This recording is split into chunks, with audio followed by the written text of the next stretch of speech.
Hello students, कैसे हो आप सब? Good evening to all of you. तो आज हम ऑर्गेनिक से रिलेटेड कुछ टिप्स देने वाले हैं और वो बहुत ज़रूरी है, क्योंकि स्टडी करना तो ज़रूरी है, पढ़ना तो ज़रूरी है ही, लेकिन अगर आपको डायरेक्शन पता नहीं हो, वे पता नहीं हो, तो फिर जो आप करना चाहते हो वो अच्छी ढंग से कर नहीं पाते हो।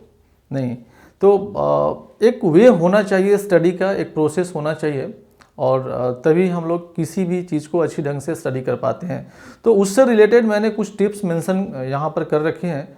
तो आप देखो, मैंने फर्स्ट पॉइंट में क्या मेंशन किया है कि review organic chemistry basics before the first class. मतलब फर्स्ट क्लास के पहले ही आपको बेसिक चीज़ के बारे में नॉलेज होनी चाहिए। अगर बेसिक चीज़ की जानकारी नहीं है, बेसिक्स आपके नहीं है, तो ऑर्गेनिक केमिस्ट्री आपको 100% समझ में नहीं आएगा।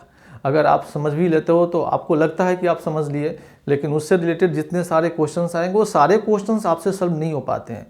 अगर लगता है आपको लगता है कि आपने कर भी लिया, तो वो गलत हो जाते हैं, या फिर बाय मिस्टेक वो सही हो जाता है, लेकिन फिर अगर थोड़ा सा चेंज कर दे तो फिर आपसे गलत हो जाता है। तो इसलिए आपको बेसिक चीज़ के बारे में नॉलेज होना चाहिए फ्रॉम स्टार्टिंग क्लासेस।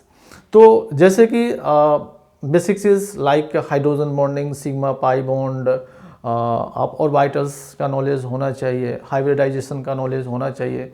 तो ये सब जनरल केमिस्ट्री में आपको पढ़ने होते हैं। तो सबसे पहले आप उसको स्टडी कर लेना, उसके बाद ही आप ऑर्गेनिक केमिस्ट्री को स्टार्ट करोगे, क्योंकि उससे रिलेटेड बहुत सारे पॉइंट्स हैं, और अगर वो उस पॉइंट को आप सही ढंग से नहीं समझ पाओगे तो फिर आपको प्रॉब्लम क्रिएट होगा।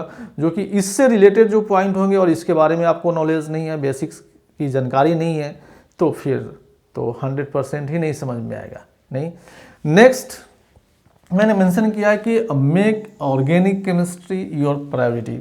तो मेरे कहने का सेंस नहीं है कि ऑर्गेनिक केमिस्ट्री को ही आप प्रायोरिटी दो, लेकिन दूसरे के कंपैरिजन में थोड़ा सा ज़्यादा प्रायोरिटी देना होगा। कारण क्या है कि जैसे फिजिकल केमिस्ट्री है फिर या इनऑर्गेनिक है, तो फिजिकल केमिस्ट्री में आपको जनरली बहुत सारे फार्मूला बेस्ड क्वेश्चंस हैं या कंसेप्ट उसका वेरिएबल नहीं है, लेकिन यहाँ पर तो प्रत्येक क्वेश्चंस में ही आपका कंसेप्ट चेंज कर जाता है। नहीं, छोटे छोटे पॉइंट के बारे में जानना बहुत ज़रूरी है। कहता है कि आपको लगता है कि ये कंसेप्ट इस पर लागू होगा, थोड़ा सा चेंज किया, आपका आंसर चेंज कर जाता है।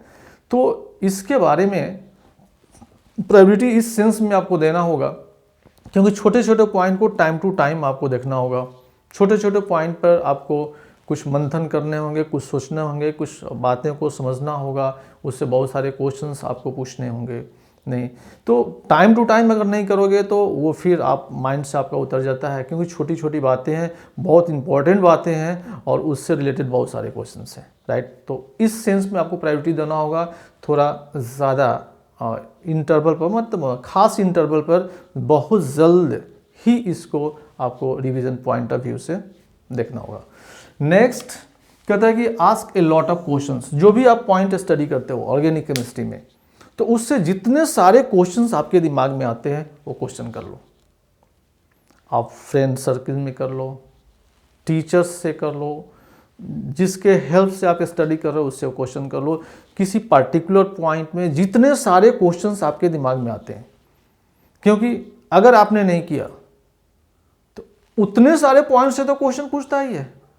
आपके एक ही पॉइंट हो और उससे डिफरेंट टाइप के क्वेश्चंस आपके बुक्स में अवेलेबल होते हैं। राइट, तो आपके दिमाग में जितने सारे उस पॉइंट से क्वेश्चंस आते हैं आप पूछ लिया करो। नहीं, नेक्स्ट कहता है कि form study groups.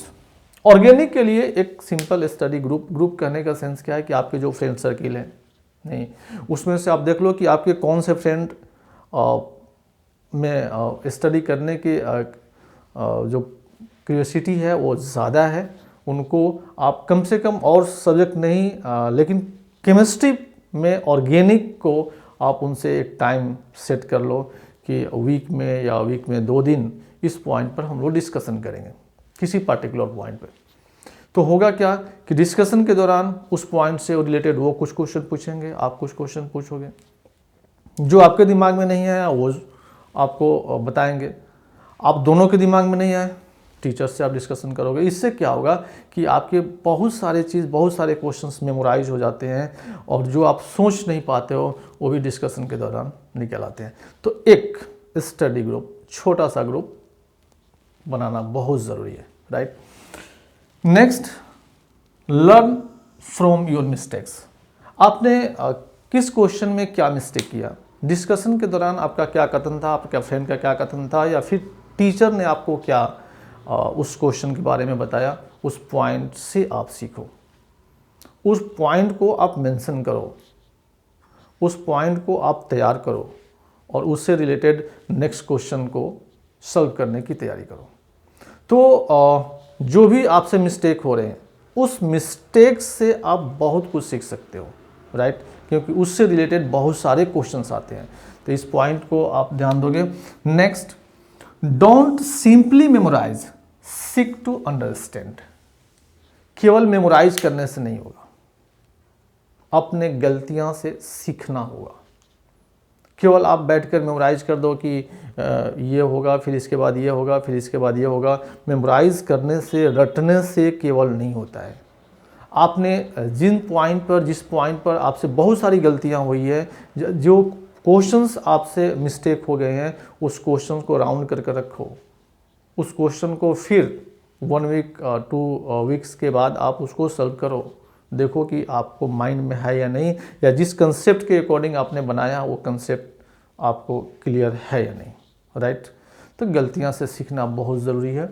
Next, give your self the credit you deserve. और ये सब करने के बाद खुद अपने आप को क्रेडिट दो, किसी दूसरे को क्रेडिट देने की ज़रूरत नहीं है। आप स्टडी कर रहे हो, आप मेहनत कर रहे हो, आप डिज़र्व करते हो, तो क्रेडिट खुद को दो, खुशी मिलेगी और तब आप और अधिक मेहनत करोगे। तो बहुत सारी बातें हैं, कुछ और बातें हम बताएंगे आपको। फिलहाल इसको लेकर आप स्टडी करना स्टार्ट कीजिए। तो मिलते हैं फिर ब्रेक के बाद। Okay, bye, see you again.